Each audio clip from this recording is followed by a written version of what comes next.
Motion to substitute. I'm Ben Winslow on the Hill. It's been a wild day in the legislature with a very controversial bill being changed significantly. Delete in title and body.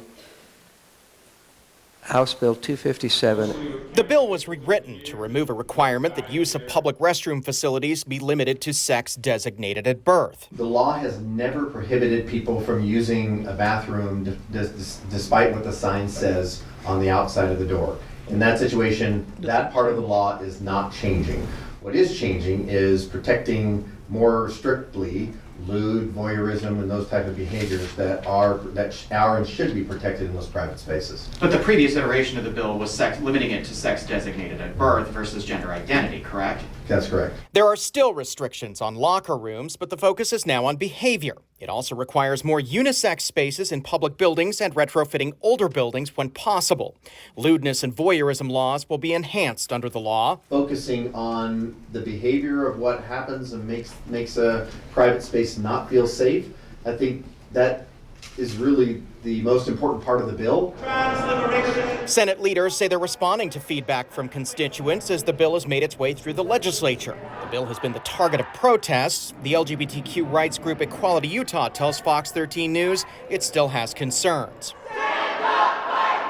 Some of it is positive, I think, certainly lessening up on the focus on bathrooms for public spaces. Unfortunately, what's still contained in the bill is a ban on transgender youth being able to use a bathroom consistent with their gender identity in the public school system. The bill's primary sponsor says the new version accomplishes the same goals as the original bill, but it's based on feedback and collaboration. Representative Kara Birkeland says it's an improvement and a common sense solution to ensure equal opportunities and enhance privacy for all Utahns.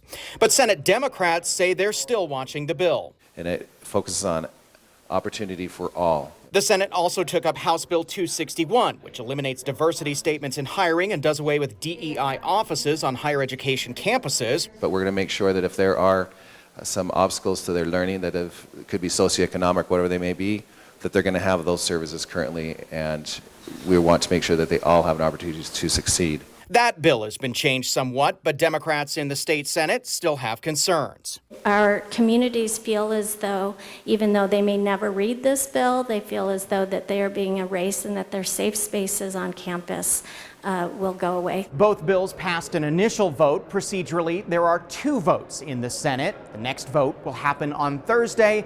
If the bills pass, they go back to the House of Representatives because there were amendments. On the Hill, Ben Winslow, Fox 13 News, Utah.